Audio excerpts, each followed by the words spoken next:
국민 여러분, 경제대변인 기획재정부 1차관 김용범입니다. 지금부터 제2차 경제중대본 정례브리핑을 시작하겠습니다. 모두들 아시다시피 어제부로 우리 방역체계가 생활 속 거리두기로 전환되었습니다. 물론 아직 경계를 늦춰서는 안 되겠지만 그동안 국민 모두가 마음과 뜻을 모아 노력해 주신 덕분에 지금까지 세계에서 가장 모범적인 방역 성과를 이뤄낼 수 있었습니다. 국민 여러분께 다시 한번 감사하다는 말씀을 드립니다. 하지만 코로나19로 인한 경제 충격은 여전히 현재 진행형입니다. 주요국 중심으로 실물 경제가 유례없는 부진을 보이고 있고 우리 경제도 고용, 수출, 내수 등 어려움이 계속되고 있습니다. 앞으로 충격이 언제까지 이어질지 가늠하기도 쉽지 않은 상황입니다.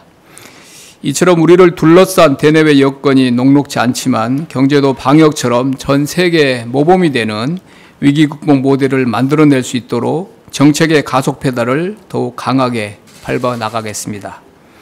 경제중대본을 중심으로 보건부처 역량을 결집하여 경제 상황에 대한 모니터링을 강화하고 당면한 위기 극복과 경기 반등을 위한 특단의 대책들을 보다 속도감 있게 마련해 나가도록 하겠습니다.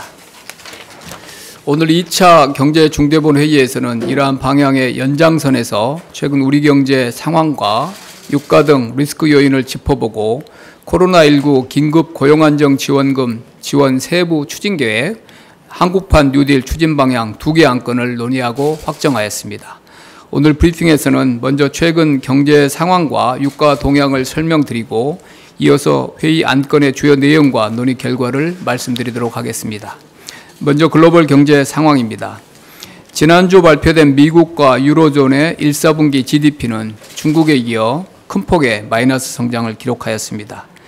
미국의 1분기 GDP는 전기비 연율로 마이너스 4.8% 감소하며 2008년 4분기 이래 최대폭의 감소를 보였습니다. 유로존은 충격이 더욱 컸습니다. 유로존 1분기 GDP는 프랑스, 이탈리아, 스페인 등 주요국을 중심으로 전기비 기준 마이너스 3.8% 감소하며 1995년 통계 작성 이래 최대폭으로 감소하였습니다. 이번에 발표된 주요국 1분기 GDP 결과는 이번 위기의 몇 가지 특징을 보여줍니다. 우선 이번 위기가 과거 글로벌 금융위기 등과는 달리 서비스와 소비 중심 충격에서 시작되고 있음을 보여주고 있습니다. 미국의 경우 GDP의 70% 수준을 차지하는 민간 소비가 1980년 2분기 이후에 최대폭인 마이너스 7.6% 감소하며 전체 경제 마이너스 성장을 주도하였습니다. 유로존과 중국의 경우에도 항목별 증감률이 별도로 공개되지 않았지만 중국의 1분기 소매 판매가 마이너스 19% 감소하는 등 소비 부진이 성장세 하락을 견인했을 것으로 추정됩니다. 앞서 우리나라의 1분기 민간 소비, 서비스업 생산도 외환위기 이후에 최대폭으로 감소한 바 있습니다. 이는 이번 위기가 기본적으로 활동과 대면 서비스 제한에 따른 급격한 소비 수요 감소에 기인하고 있음을 여실히 보여주고 있습니다. 다음으로 주요국의 경제 상황이 코로나19 확산 추세 및 봉쇄 조치의 시행 시기와 강도 등에 크게 영향을 받는 모습입니다. 각각 다른 기준으로 발표되는 주요국의 GDP를 전기비 기준으로 통일시켜서 비교를 해보면 감소폭은 중국, 유로존, 미국 순으로 나타납니다.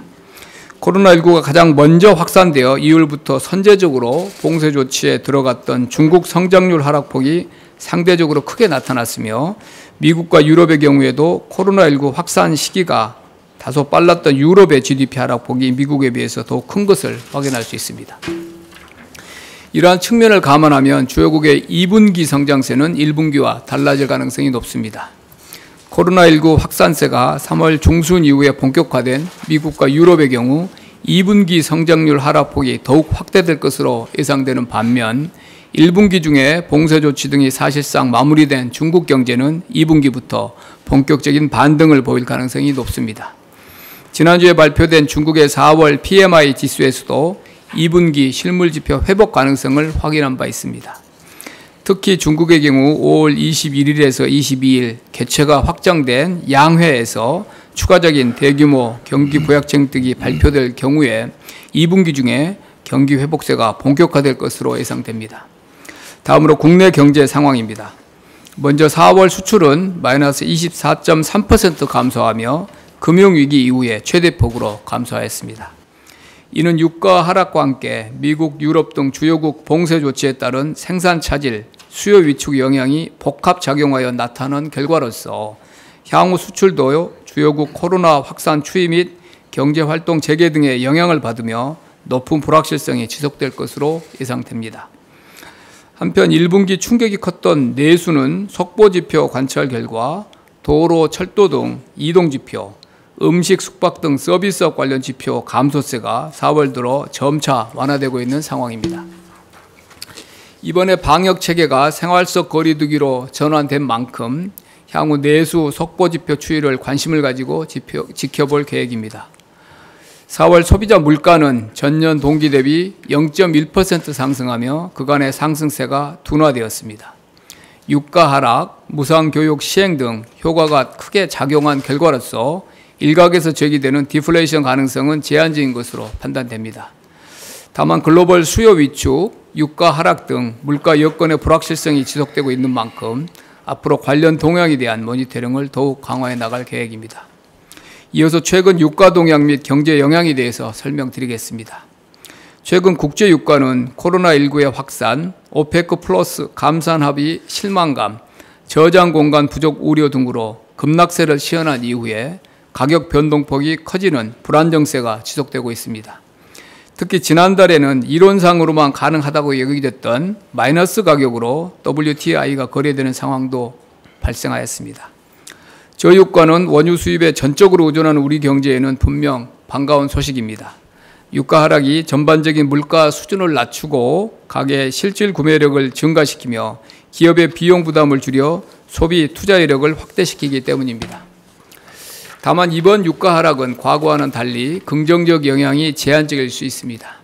먼저 이번 유가 하락의 원인이 세계 경제의 급격한 위축에 따른 수요 감소의 결과이기 때문에 수출 의존도가 높은 우리 경제 특성상 수출 감소 등 부정적 파급 영향이 우려됩니다. 또한 이번 유가 하락으로 미국 셰일업체 리스크의 현실화, 중동, 아프리카 산유국의 재정 불안 가능성이 높아지면서 국제금융시장의 변동성이 확대되고 실물경제 추가 위축 가능성도 나타나고 있습니다. 정유, 조선, 건설 등 주요 산업에도 직접 영향 가능성이 있습니다. 에너지 시장 불황에 따라 플랜트, 해외 건설 수요 등이 크게 감소할 것으로 예상되기 때문입니다. 최근에는 미국, 유럽 등이 경제활동 재개 움직임을 보이고 있는 가운데 노르웨이 등 일부 산유국의 감산 발표, 미국 내 채산성이 낮은 유정의 생산 중단 등 국제유가 회복의 긍정적인 시그널도 나타나고 있습니다. 그러나 아직 상황을 낙관하기는 이릅니다. 원유 수급과 저장 공간 문제 등 국제유가의 불안 요인이 여전히 지속되고 있기 때문입니다. 앞으로도 정부는 산유국 동향 및 원유 수급 현황 등을 면밀히 점검하고 정유, 조선, 건설 등 관련 업계와도 긴밀하게 소통하면서 대응해 나갈 예정입니다. 그럼 오늘 회의에서 의결된 안건 내용에 대해서 설명드리겠습니다. 먼저 한국판 뉴딜 추진 방향입니다. 전례 없는 감염병 사태로 인적, 물적 위축이 경제 침체로 이어지는 보건과 경제 동반 위기가 진행 중이며 고용 상황의 악화 장기화 및 투자 활력 저하도 우려되고 있습니다. 한편 코로나19의 확산으로 시행된 사회적 거리두기는 비대면화와 디지털 전환을 급속히 가속화하고 있습니다. 코로나19로 인한 경제 분야 구조적 변화 등에 대한 정부의 선제적 종합적 대응은 경제 산업 분야 포스트 코로나 범정부 TF를 통해서 총괄하고 조정해 오고 있습니다. 특히 정부는 포스트 코로나 시대의 경제 사회 구조 변화 중 비대면화와 디지털화 대응에 중점을 두어 경제 구도의 고도화와 지속 가능한 일자리 창출을 위해서 한국판 뉴딜을 추진하겠습니다. 한국판 뉴딜은 디지털 경제 촉진을 위한 미래지향적인 21세기형 뉴딜로서 ICT는 우리의 강점을 바탕으로 하여 2년에서 3년 시기에서 전 국민이 체감할 수 있는 성과 창출을 위해서 대규모 혁신 프로젝트를 과감하고 속도감 있게 추진할 계획입니다. 한국판 뉴딜 프로젝트는 첫째, 디지털 기반 프로젝트에 집중하여 둘째, 민간 투자와 시너지가 크고 일자리 창출이 가능한 과제로, 셋째, 전 산업, 전 분야의 기초가 되는 혁신 인프라로서, 넷째, 임팩트 있는 대규모 프로젝트의 선택과 집중이라는 4대 원칙하에 아래 선정하였습니다. 구체적으로는 혁신 성장을 위한 디지털 인프라 구축, 포스트 코로나 시대 대응을 위한 비대면 산업 육성, 안전하고 편리한 국민 생활을 위한 SOC 디지털화 등 3대 분야의 혁신 프로젝트에 대규모 재정 투자와 함께 제도 개선도 병행 추진하여 혁신을 통한 융복합 산업 활성화와 일자리 창출의 선순환 구조를 빠르게 구축하겠습니다. 지금부터는 한국판 뉴딜에 포함될 3대 프로젝트 및 10대 중점 과제에 대해서 말씀드리겠습니다. 첫 번째 프로젝트는 혁신 성장을 위한 디지털 인프라 구축입니다. 우선 데이터의 수집과 활용 기반 구축을 위해 데이터 수집부터 활용에 이르는 전 주기 인프라를 강화하고 국민 체감도가 높은 핵심 6대 분야의 데이터 수집과 활용을 확대하겠습니다. 다음으로 산업혁신 확산을 위한 5G 등 네트워크 고도화를 위해 5G 네트워크 인프라를 조기에 구축하고 도시와 산업 현장 등의 5G 플러스 융복합 사업을 촉진하겠습니다. 또한 AI 대중화를 위한 AI 인프라 확충 및 융합 확산을 위해서 AI의 본격적 활용을 위한 AI 데이터와 인프라를 확충하고 전 산업으로 AI 융합을 확산하도록 하겠습니다. 두 번째 프로젝트는 포스트 코로나 시대 대응을 위한 비대면 산업 육성입니다.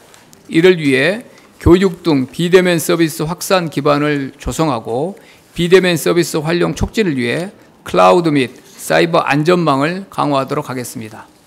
마지막 프로젝트는 안전하고 편리한 국민 생활을 위한 SOC의 디지털화입니다. 이를 위해서는 국민 안전 등을 위한 노후 국가 기반 시설 디지털화와 첨단 기술을 활용한 디지털 물류 서비스 체계 구축을 중점 과제로 추진하겠습니다.